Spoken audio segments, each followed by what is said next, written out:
You found it. Your home for the best content on your favorite team, the Fighting Tigers of LSU.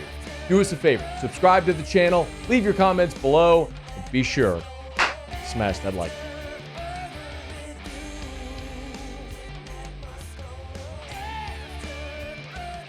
Anytime we have the opportunity to talk a little LSU football, when the defensive coordinator for the LSU Tigers, Blake Baker, meets with reporters, goes on the record, we're going to talk about it here, especially when there's something relevant as an update on Whit Weeks, Harold Perkins. That's exactly what happened. Blake Baker stopped by with Hester this morning on OTB. You can get that entire interview on YouTube or wherever you get podcasts if you search Off the Bench.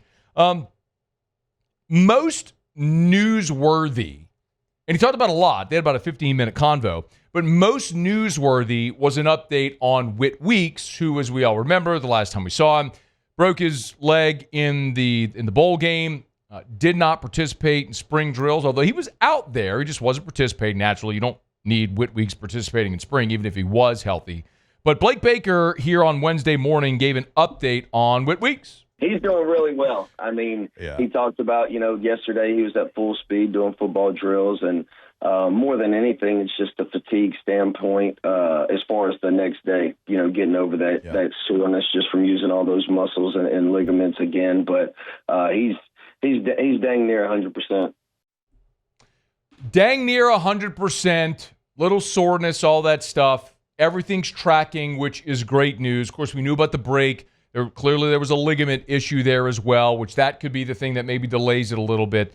But that's fantastic news. Sometimes I think there is a component with anything of out of sight, out of mind. And because we just didn't talk about Whit Weeks at all during spring football because he wasn't participating, and so much of our conversation and concentration were on the transfers, the offensive line, we just didn't talk at all about Whit Weeks. But I want to remind you of something. And I had to go look this up a little bit before the show because I thought I remembered it correctly. Whit Weeks, he was first team all-conference last year. He had 125 tackles. Let me give you some context to that number. It sounds like a big number, and it is, but let me give you some context. Context. Not contacts. Those are the things you put in your eye. Context. Devin White, pretty good linebacker, right?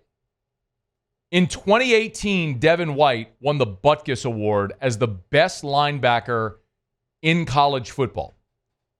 In that season, 2018, when Devin White won the Butkus as the best linebacker in college football, he had 123 tackles. Whit Weeks last year had 125. So yes, a healthy Whit Weeks is a really big deal. Another guy that's coming off of injury at that linebacker spot, Harold Perkins. Hester asked Blake Baker about guys that he would consider leaders who's stepping up as leaders on the defense. First guy out the chute he mentioned. You got to start with having Harold Perkins back. He's just a natural leader for us. He brings a lot of energy. So definitely excited to have him back. But for some of the younger guys, when you look at that freshman class, Dominic McKinley, Ahmad Bro, Deshaun Spears, Devon Keys, P.J. Woodland, Gabe Relaford, that's a good group of freshmen that played a ton of snaps for us last year. So it'll be interesting to see, and like we, continue to talk about, we integrated it with some transfers. And, we talk about before we bring in any of those guys, the number one thing our job is to bring competitive depth. And so I think you're going to see some guys step up from a leadership standpoint and just from a competitive depth standpoint that maybe were kind of fringe guys for us last year. I want to point out he led with Harold Perkins. Talking about leaders, led with Harold Perkins. Great update there as well. Speak of out of sight, out of mind. Same thing. Perkins played in 3 games for you. It's been disappointing the last couple of seasons while he's been out of position. I'm probably as bullish as anybody on Harold Perkins this year. Moving to star, playing his natural position. I think he's going to be awesome in that role in this defense to let him go do the thing he does well. But did you notice another name he mentioned there was Devon Keys, another linebacker. When Blake Baker was asked later in the interview about guys that really were spring standouts, he mentioned Keys there as well. I think P.J. Woodland had an outstanding spring. Deshaun Spears, I've been very vocal about there was nobody harder on Deshaun Spears than me last year. And that's just because of the potential that young man has and to see him starting to really break through this spring, not only from a tackling standpoint, physical standpoint, his leadership out on the back end. He had a really outstanding spring. Those two guys in particular, Devon Keys, he ended up starting our last 4 games. I'm challenging him from a leadership standpoint. And then Gabe Relaford. That's good. That's what I need. Point is, you got Weeks back, you got Perkins back, you got Blake Baker in 2 different instances. Who's stepping up as a leader? Who had a great spring? Mentioning Devon Keys, linebacker. Oh, by the way, you've also got Whit Weeks coming back. Last piece of sound I'm playing. Then I have some stuff I want to say real quick. But here was Blake Baker Wednesday morning on Whit Weeks this year.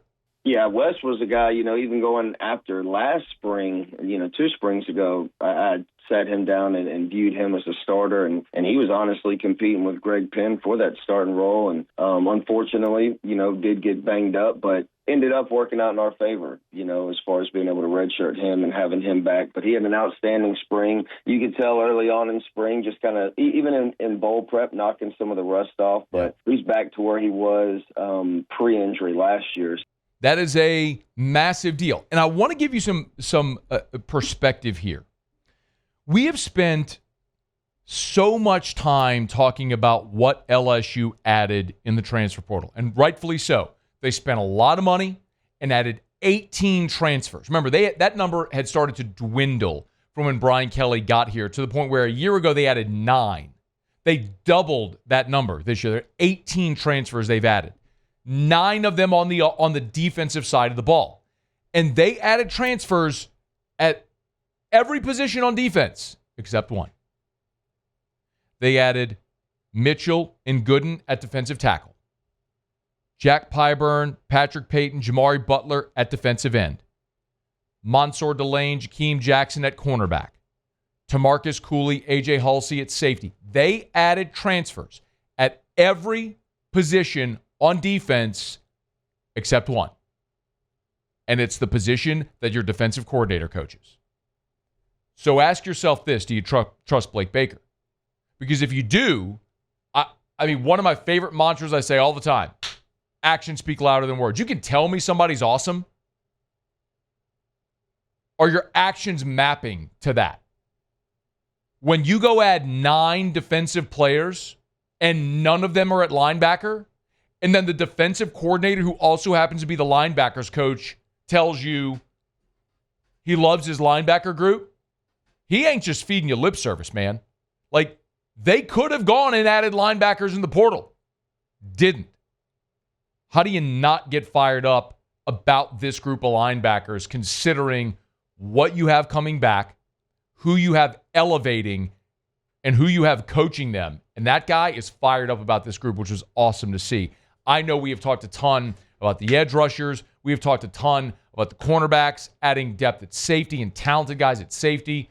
But man, Whit Weeks, Devon Keys, Whit Weeks, Harold Perkins, like that group, they may be the pace cars of this defense. And Whit Weeks is coming off a 125 tackle season. What do you do for an encore? Let's find out. Hey, thanks so much for watching. Please leave your comments. I love to interact. And be sure to hit the red subscribe button below.